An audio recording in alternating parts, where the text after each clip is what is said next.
नमस्कार विद्यार्थियों। आज इस व्याख्यान में हम मध्यका पार्ट 2 में मध्यका ज्ञात करने के खंडित श्रेणी और सतत श्रेणी के कुछ उदाहरण लेंगे और मध्यका कैसे ज्ञात की जाती है खंडित श्रेणी और समंग श्रेणी सतत श्रेणी में, इसके बारे में विस्तार से जानेंगे। इससे पहले के व्याख्यान में जो हमने अध्ययन किया था उसके बारे में थोड़ा सा संक्षिप्त में बताना चाहूँगा। इसके पूर्व के व्याख्यान में हमने ये जाना था कि मध्यका का संकेताक्षर क्या है, व्यक्तिगत श्रेणी में ये किस प्रकार से निकाली जाती है, खंडित श्रेणी में किस प्रकार से निकाली जाती है और सतत श्रेणी में ये किस तरह से निकाली जाती है। अर्थात इसके विभिन्न सूत्रों का विस्तार से वर्णन किया था, विस्तार से चर्चा की थी कि यदि व्यक्तिगत श्रेणी है तो मध्यका कैसे ज्ञात की जाती है और यदि खंडित श्रेणी है तो मध्यका कैसे ज्ञात की जाती है और सतत श्रेणी है तो मध्यका कैसे ज्ञात की जाती है। संक्षिप्त में वापस दोहरा देता हूँ। यदि प्रश्न व्यक्तिगत श्रेणी का है तो सबसे पहले समंकों को आरोही या अवरोही क्रम में जमा लिया जाता है, व्यवस्थित कर लिया जाता है और उसके बाद इस सूत्र की सहायता से मध्यका ज्ञात कर ली जाती है। सूत्र है m बराबर साइज ऑफ n+1/2th आइटम। यहाँ पर जो लिखा है n+1 यानी कि n का मतलब है कुल पदों की संख्या, इसमें एक को जोड़ देते हैं। ये इसलिए जोड़ा जाता है क्योंकि जब हम सतत श्रेणी में जाएंगे तो n+1/2 नहीं करेंगे, n/2 करेंगे।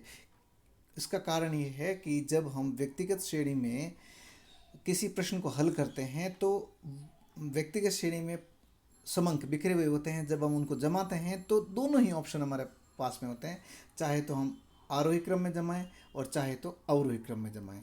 यदि हम आरोही या अवरोही क्रम में से किसी एक क्रम में जमाते हैं तो इस सूत्र द्वारा हल करने पर जो उत्तर आएगा वो ही दूसरे तरीके से जमाने पर उत्तर आएगा। अर्थात यदि हम एक प्रश्न को आरोही क्रम में जमाते हैं और फिर उसका हल करते हैं इस सूत्र द्वारा तो जो उत्तर आएगा वही उत्तर उस प्रश्न के लिए अवरोही क्रम में जमाने पर इस सूत्र से ज्ञात करने पर आना चाहिए। इसलिए n+1/2 सूत्र होता है और यदि सम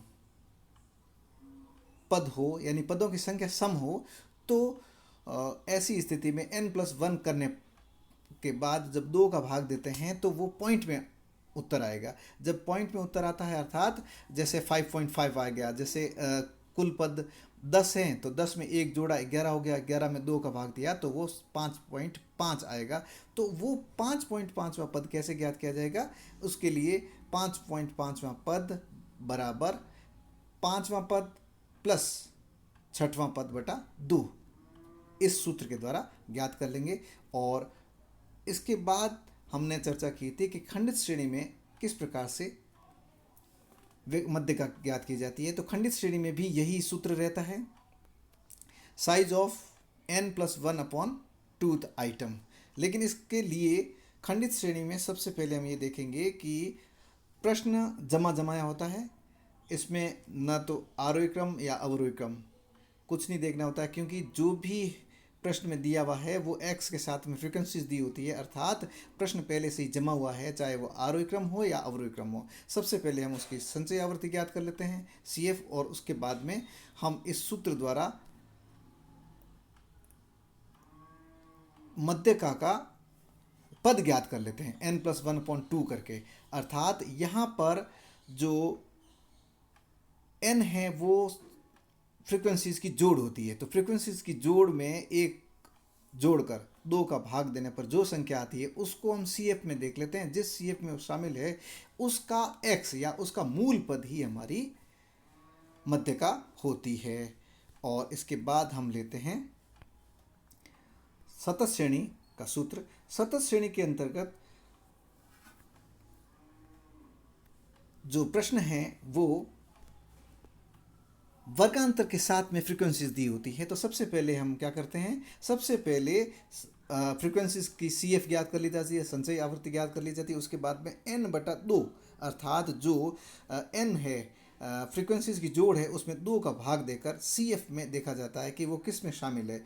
जिसमें n/2 वां पद शामिल है उस CF के वर्ग को मध्य का वर्ग कहेंगे और उसकी छोटी सीमा L1 कहलाती है और बड़ी सीमा L2 कहलाती है।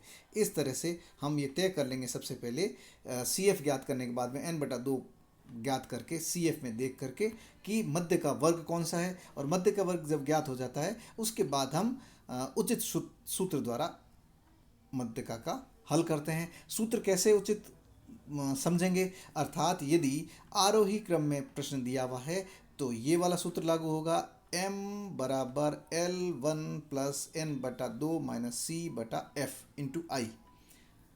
अर्थात छोटी सीमा में इस आगे के पोर्शन को जोड़ देते हैं। और इस ये क्या क्या है, L1 छोटी सीमा है, n मैंने पहले ही बता दिया कि ये पदों का संख्या होती है, अर्थात कुल पद जो कि समेशन f करके ज्ञात की जाती है, और C संचयी आवृत्ति होती है मध्य का वर्ग से ठीक पहले की, और I वर्ग अंतराल है, f मध्य का वर्ग का f यानी कि आवृत्ति है। और यदि प्रश्न अवरोही क्रम का है तो हम ये वाला सूत्र यूज करेंगे, m बराबर L2 minus n/2 minus C divided by f into I। ये सूत्र यूज करेंगे और इस सूत्र के अनुसार हम सबसे पहले वही विधि, पहले CF ज्ञात करो, n/2 ज्ञात करो, CF में देखो जिस CF में n/2 शामिल है वो मध्य का वर्ग, उसके बाद में जो बड़ी सीमा है वर्ग की उसको L2, और L2 में से माइनस करते हैं इस पोर्शन को, और अवरोही क्रम होने पर, और देखिए आरोही क्रम होता है तो L1 में जो आगे का पोर्शन प्लस होता है और L2 में आगे का पोर्शन माइनस होता है। ये माइनस और L1 है तो प्लस। L1 का सूत्र कब लगाया जाता है, आरोही क्रम में। L2 का सूत्र कब लगाया जाता है, अवरोही क्रम में। ये याद रखना है हमको। और अब हम चलते हैं जो कल थोड़ी सी व्याख्या की थी उसके बारे में शॉर्ट में बताते हुए आगे और बताऊंगा मैं कि सबसे पहला एक प्रश्न है जिसमें प्रश्न दिया हुआ है व्यक्तिगत श्रेणी का, जिसमें पद बिखरे हुए हैं। इनको सबसे पहले हम जमा लेंगे और जमाने के बाद में n+1/2 कर देंगे, अर्थात इसमें n यानी कि कुल पद 9 हैं तो 9 में 1 का जोड़ करके 2 का भाग दिया, 5 आ गया, अर्थात 5वां पद यानी कि मध्य का हमारी 45 होगी। इसके बारे में मैंने डिटेल में कल बता दिया था, इसलिए आज हम इसके बारे में इतनी चर्चा करेंगे। इसके आगे बढ़ते हैं। जो खास बात है कि पद यदि सम संख्या में है तो क्या करेंगे, अर्थात यहाँ पे जो पद है इस प्रश्न में वो पद 10 है, 1 2 3 4 5 6 7 8 9 और 10, यानी कि यहाँ पर n जो है वो विषम संख्या में नहीं है। विषम संख्या में एक जोड़ने पर जोड़ कर 2 का भाग देने पर जो संख्या आती है वो पूर्ण में आती है, लेकिन जब भी सम n है तो उसमें एक जोड़ेंगे और उसमें 2 का भाग देंगे तो पॉइंट में आएगा। जैसे यहाँ पे आया, ये पद यहाँ पे n बराबर 10 है, n यानी कि पदों की संख्या 10 है, तो 10 में एक जोड़कर 2 का भाग दिया तो 5.5 आया जो कि पॉइंट में। अब 5.5 कहाँ है, ये 5वां पद है, ये छठा पद है, लेकिन 5.5वां पद नहीं है यहाँ पर, इसलिए हमको ज्ञात करना पड़ेगा। कैसे ज्ञात करेंगे, उसके लिए 5.5वां पद बराबर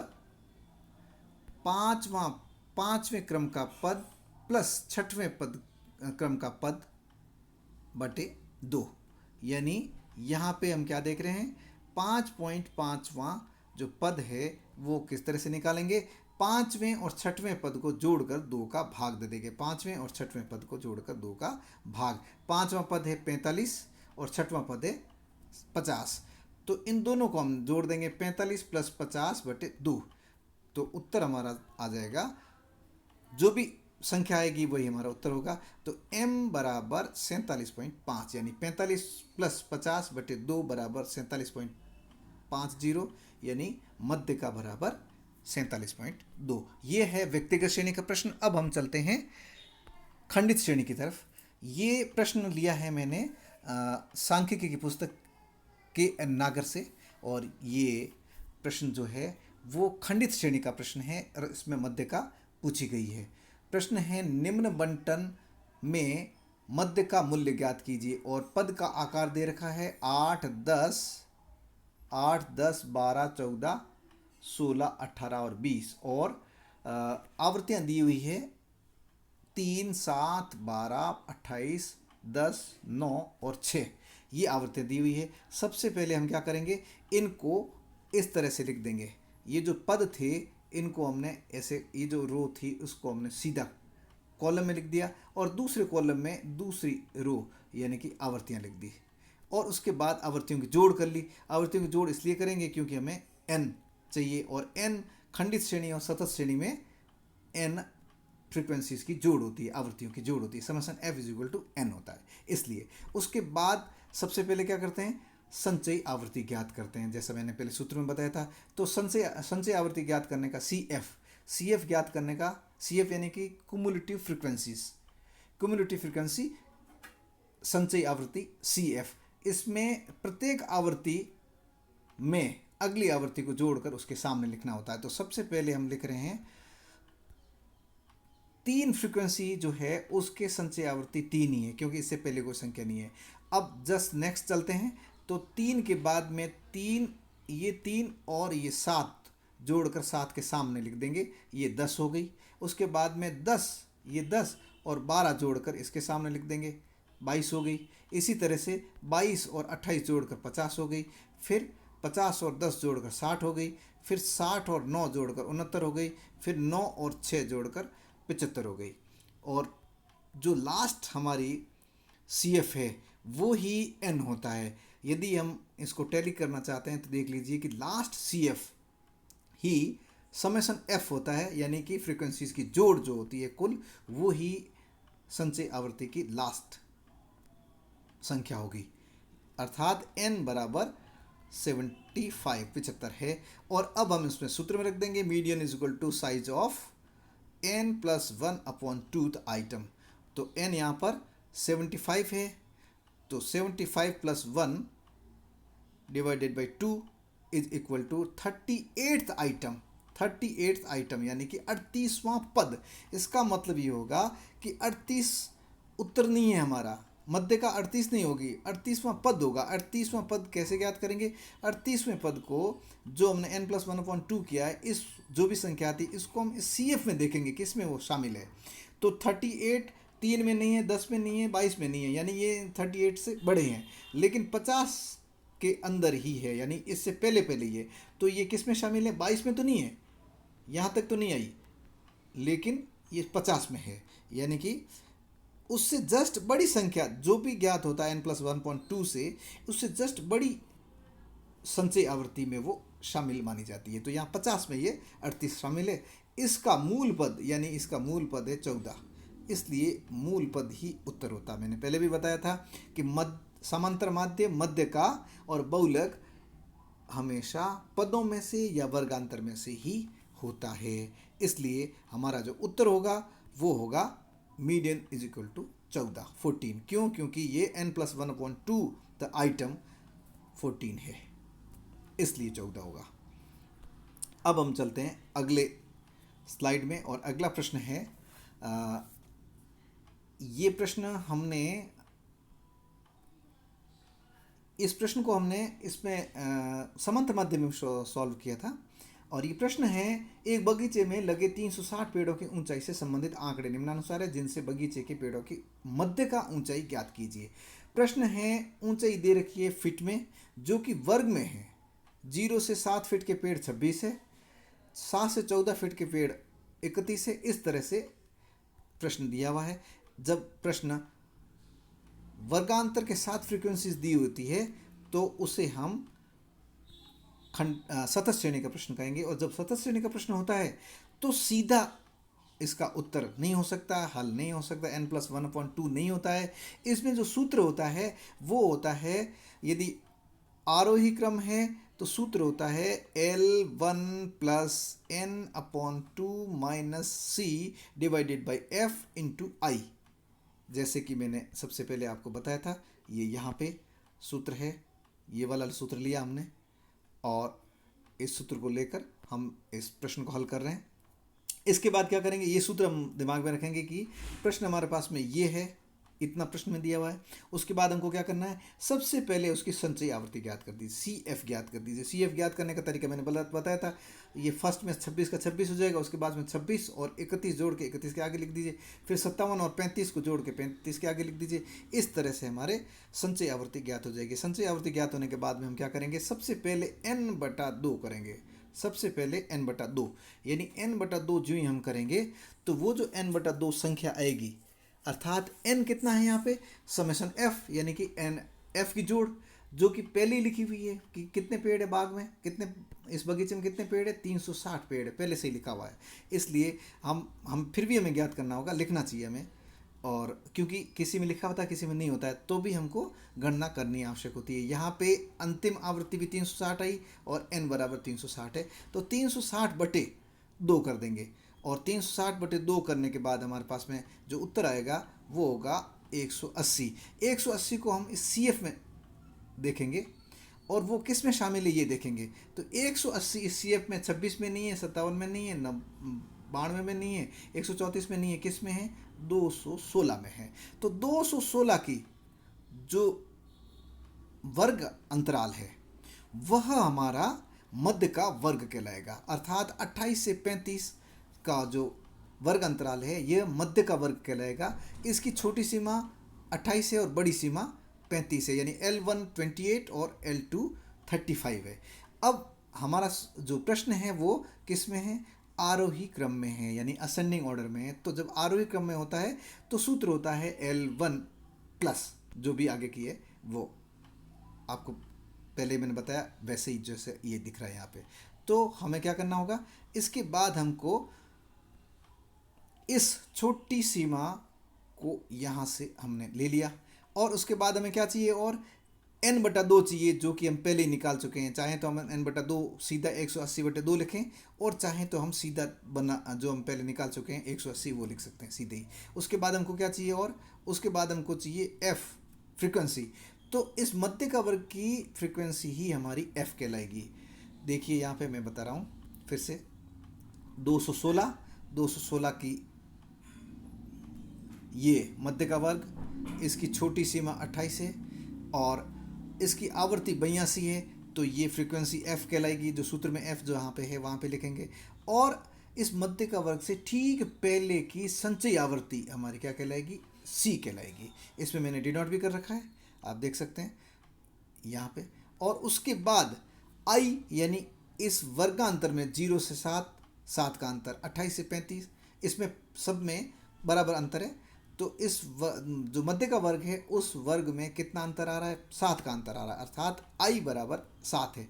अब हम इन सभी को इस सूत्र में रख लेंगे और सूत्र में रखने पर ये स्थिति आएगी 28 प्लस 180 माइनस 134/82 इंटू 7, यानी 28 L1 है, ये 180 n/2 है, 134 मध्य का वर्ग से ठीक पहले की संचयी आवृत्ति और 82 मध्य का वर्ग की आवृत्ति और i मध्य का वर्ग का अंतर, दोनों सीमाओं में अंतर। उसके बाद इसको हम सॉल्व करेंगे। तो सबसे पहले इस भाग को सॉल्व कर दीजिए। 180 में से 134 घटाए तो 46 रह गए और फिर वापस इसको रीराइट कर दिया, 28 प्लस 46/82 इंटू 7।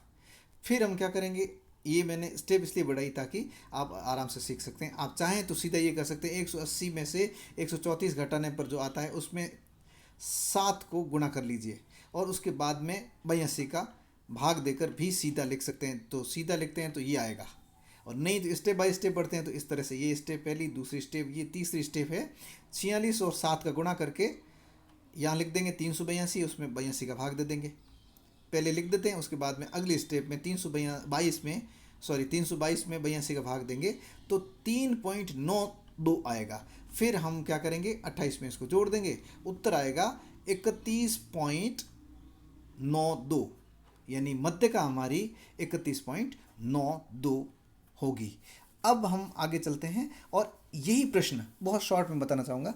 यही प्रश्न यदि उल्टा आता है, यानी कि ये प्रश्न आया है किसमें, आरोही क्रम में, यानी बढ़ते हुए क्रम में आया। यही प्रश्न यदि इस तरह से होता, यानी 49 से 56 होता, फिर 42 से 49 होता है और इसकी होती फ्रीक्वेंसी ये 19 यहाँ पे होती, फिर 54 यहाँ पे होती, यानी कि इस तरह से मैं आगे बता रहा हूँ। इस तरह से होता तो आप क्या करते, हम इसके लिए अगली स्लाइड में चलते हैं।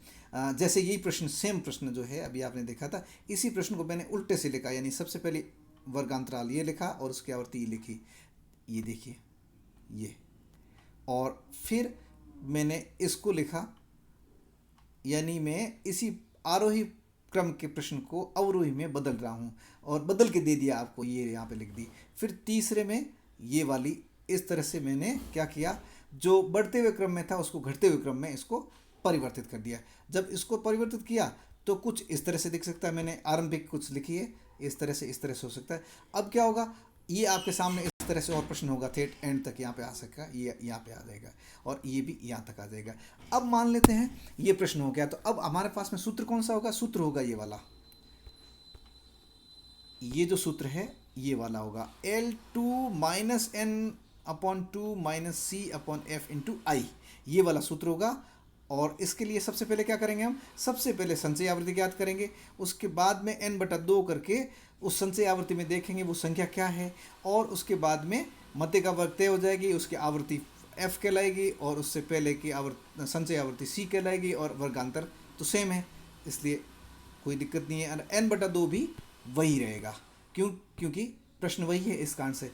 तो L2 minus N upon 2 minus C upon F into i, इस तरह से ये सूत्र बन जाएगा। और उसके बाद में हम क्या करेंगे, यहाँ पे लिख दिया मैंने L2 माइनस, अब आगे क्या होगा, आगे होगा n/2, n/2 कितना है, 180 है, पहले ही लिख दिया मैंने, ठीक है। और माइनस क्या होगा, अब उसके लिए अपने को क्या करना पड़ेगा, सबसे पहले n/2 यानी कि 180, 180 किस में शामिल है, 180, इससे आगे भी प्रश्न था, मैंने उसको पूरा नहीं लिखा है, 180 यहाँ तक तो शामिल नहीं है, इसमें 226 में शामिल है, जिसका जिसका वर्ग क्या है, 28 से 35 है, अर्थात L1 तो 28 से L2 है 35, तो ये जो L2 है यहाँ पे 35 हो जाएगा, करेक्ट। और F जो है वो हो जाएगा 82, यहाँ पे 82, और 180 n/2 है ही, और माइनस C क्या होगा, C होगा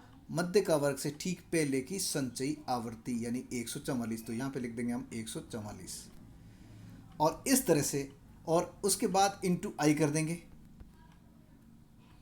इसको मैं दोबारा यहाँ पे लिख रहा हूँ, इंटू आई करेंगे, और तो क्या हो जाएगा वो इंटू आई मतलब 7। अब मैं एक बार आपको यहाँ पे लिख के बता देता हूँ और उसके बाद आगे बढ़ते हैं। ये हो जाएगा 35 माइनस 180 माइनस 144 बट्टे 82 इंटू 7। अब देखिए इस प्रश्न को जब हल करते हैं तो आप देखिए ये 2 है, ये 7। अब इस प्रश्न को हल करते हैं तो होगा, नेक्स्ट जो स्टेप हो जाएगी वो हो जाएगी 35 माइनस 180 में से 144 गए, पीछे रह गए 36। 36 में 36 को 7 से गुणा कर दीजिए, यानी कि सबसे पहले हम क्या करेंगे, 180 में से 144 घटा दिए, पीछे रह गए 36। 36 को हम 7 से गुणा कर देंगे, कितने आएंगे, 36 को 7 से गुणा करने पर आ रहे हैं 252 यानी 252। 252 में हम क्या करेंगे, 82 का भाग दे देंगे, 82 का भाग दे देंगे, तो 252 में जब हम 82 का भाग देंगे तो आएगा 3.07। अब मैं इसको दोबारा लिख के बता देता हूँ यहाँ पे, यानी इसको हम सॉल्व करेंगे तो इस तरह से हम लिख सकते हैं, ये हो जाएगा आपका 35 माइनस 252 बटे 82 बराबर 35 माइनस 3.07। तो जब 35 में से 3.07, 35 में से 3.07 निकालते हैं तो उत्तर हमारा होगा 31.92, यानी कि पॉइंट यहाँ पे चल नहीं रहा है, लेकिन अब आप देख लीजिए 31.92, अर्थात मध्यका हमारी 31.92 होगी, 31.92। और अब हम देखेंगे कि इससे पहले हमने इसी प्रश्न को आरोही क्रम में किया था, उसका उत्तर क्या था? 31.92। और इसमें क्या है? 31.92, यानी कि हम प्रश्न चाहे किसी भी विधि से करें, यानी कि अवरोही क्रम है तो इस सूत्र से और आरोही क्रम है तो उस सूत्र से, तो भी उत्तर वही होगा। थैंक यू आज के लिए। और इसके साथ ही मध्य का हमारी